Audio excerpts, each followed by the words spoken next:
Hello, this is Troy Kostasik for Explorminate, bringing you a Let's Play series of Arcane Sorcery. This is a fairly new indie fantasy 4X game. I recently wrote a review for it, and I'll try to link that in the comments of this video. So, let's get started. Currently, I have the music turned off. This is the menu screen you'll see when you first log on to the game. And down here, there's this button that will allow you to turn off the music. And I'll give you just a sample of it so you can hear it.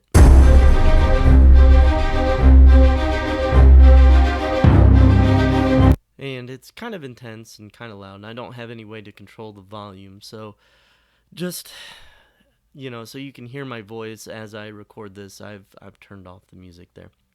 We're going to start a new game. And when you first start a game, you're going to choose difficulty, and there are 4 different difficulties. They're not labeled as difficulty, but, you've seen this a bunch of times. You know what it is. You can figure it out. I'm going to choose hard to begin, and it will be difficult. And then after choosing difficulty, you're going to have a chance to choose what spell school you want your wizard, your leader, to belong to. Now, if you remember Master of Magic from 1994 by Microprose, these should look familiar to you. Master of Magic had 5 books, Arcane Sorcery has 4. Life is Healing and Holy Magic, and from Master of Magic, that would be kind of like the white books, the one with the Ankh. And then Necromancy is Death and Doom Magic. They were the ones with the black skulls. And then there's Chaos, which was like the fire books, and then Nature, which was the green books. I always liked Nature in Master of Magic, so I'm going to choose that for this game. And then once you've chosen your spell school, you're going to choose your faction. There's only 3 factions in Arcane Sorcery, at least at the time of this recording. High Men, Elves, and Amazons. High Men are well armored and often carry shields, as it says there at the bottom. And then I would consider them kind of more of a defensive specialist faction. They're pretty tough, and their movement's okay. They can take a real beating, but they're not the type to do a lot of damage with each attack. You have the Elves, which is kind of like a mid-range group. They're good on offense. They're okay on defense. They're a very well-balanced faction. And then finally, with the Amazons, you have like an all-out offense. So, the game's got a good selection here. I'm going to choose Elves because I just like having that flexibility of offense and defense. So they're the ones I'm going to choose. Alright, in Arcane Sorcery, you don't get procedurally generated maps or randomly generated maps. There are 3 maps, and they're all pre-made. They'll be the same every time. The first map is called Tolkia, which is a world with only 30 provinces, which is pretty small. I kind of recommend that one for your first game. I chose Zama for my first one, and it's a very large map. It took me a very long time to beat that. And, when you're just learning the game, having such a large map can be quite a challenge. So I would probably recommend Tolkia over Zama. The last map is Elysian Fields, and it's probably the most unique of the 3. I'll just click on it real fast. You can see that it's got a lot of snowy areas, a lot of beaches, a lot of forests. Terrain doesn't really matter in this game, but Elysian Fields probably has the most unique look, the most unique aesthetics of all 3 maps. I'm going to go ahead and choose Tolkia. And after you choose the map, you have to choose where to start. And I like starting in corners. They're easier to defend. And so I think I'm going to choose up here. think I like that one.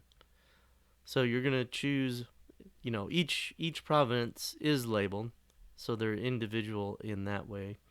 So I'm gonna choose up here the Broken Mountains. You were a mighty sorcerer king. This land is divided by 4 other sorcerer kings trying to conquer this world. If you are to survive and dominate your adversaries, you will need to raise armies and invade their lands.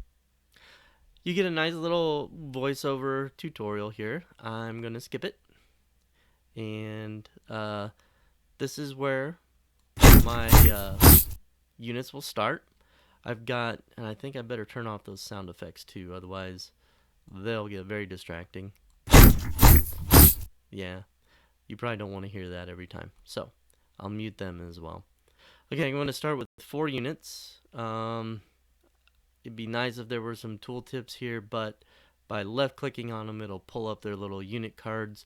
These are Elvish Hoplites, which fight in a deadly phalanx, and so they're pretty good.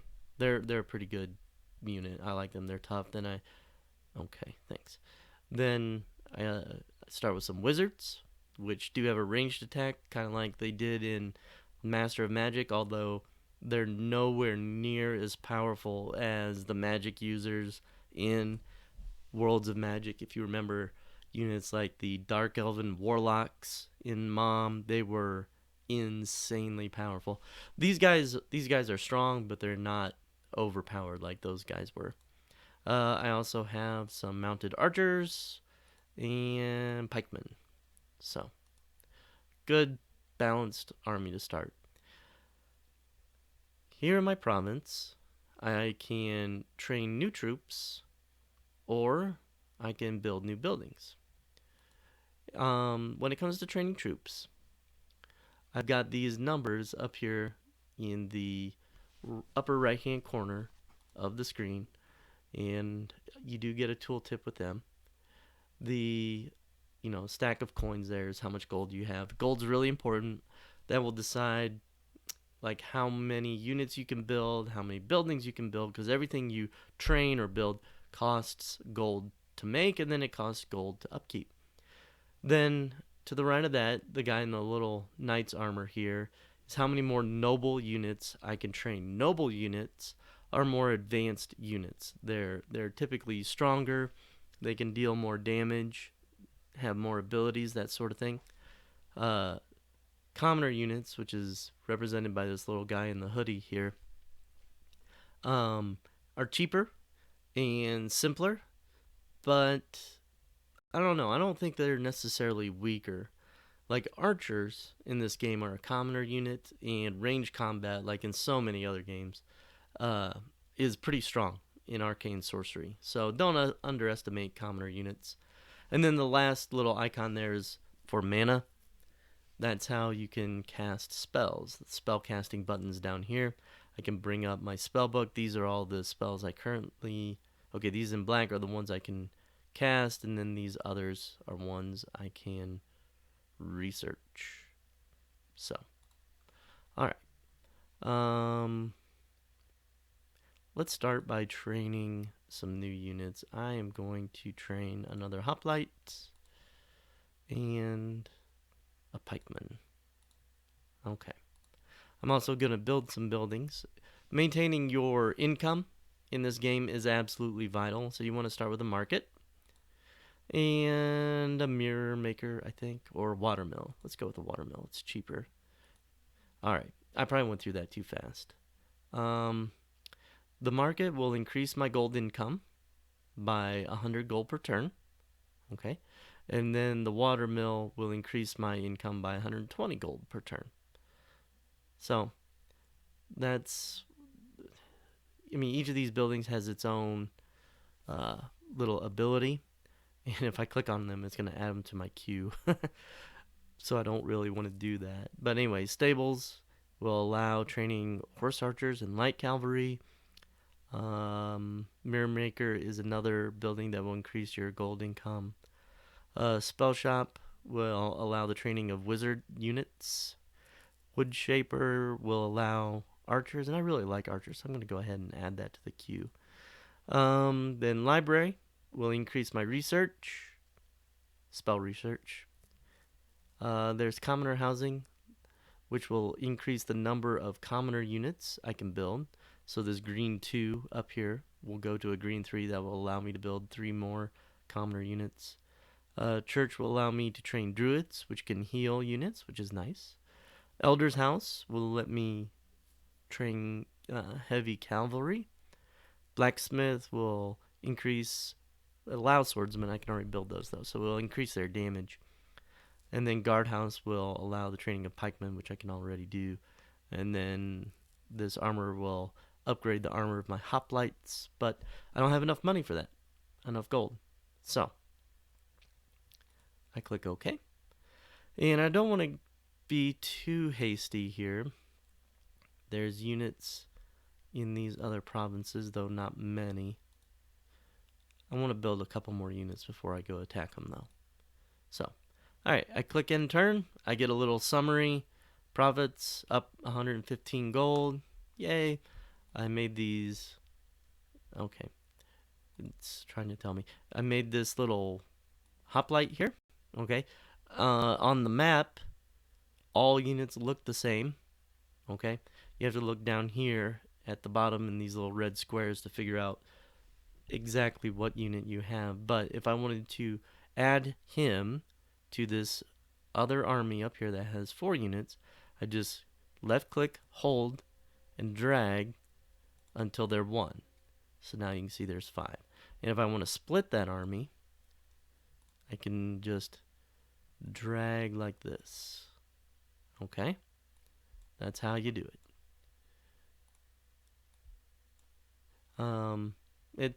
It works, you know, maybe not the most elegant thing in the world, but it works. If I want to cast a spell, I think I've already mentioned that. Yeah, you just click here and let's see, what am I researching? Web. Alright. And then here's my indexes, what I can do with all of them. I got clothes on both sides. There's a mini map up here in the upper left hand corner. So you can't like click on it and move around. Oh, I guess you can. Yeah, I'm used to clicking and holding. But yeah, you can click on it and move around, which is a little nice. It'll save you time in the late game. Let's see, what else can I show you here real quick? Well, if you want to talk to the developer over Facebook and Twitter, there are some handy buttons for that. I don't think I'll do that right now. Let me click end turn again, get another unit, and we're going to try some combat. Oh, by the way,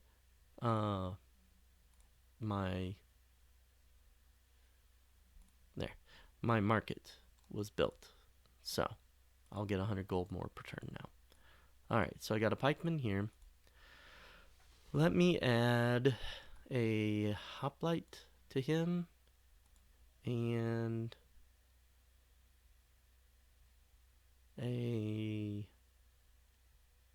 so what have I got here? I got a pikeman and a hoplite. Let's take the horse archers and let's move them here. And like, you gotta kind of have to wait for combat to come to you. Okay, so you move your units here, then you click end turn, and then it starts a combat. And you can auto resolve or command the battle or retreat. So I'm going to place my units. This is something you've seen in a lot of games. And placement. Alright, here's the bad guys. I shoot them with my horse archers. Then I can cast a spell. I'll choose Ice Bolt. Game doesn't always run smoothly. And boom. Right there. And, you know, I've got the sound effects thing turned off. Let's just see if they're all that bad in this. I'll hit end turn. Yeah, they're still really loud. Alright, so I'm going to shoot them again. And shoot him with the ice bolt. Boom, he's dead. So, I'll win that combat. Alright, victory. Alright. Well, oh, new turn info. So my profits are up to 255 a turn. That's not bad. All right. Well, this has been Troy Kostasic with episode 1 of Arcane Sorcery. I hope you join me for the next one. Take care, everyone.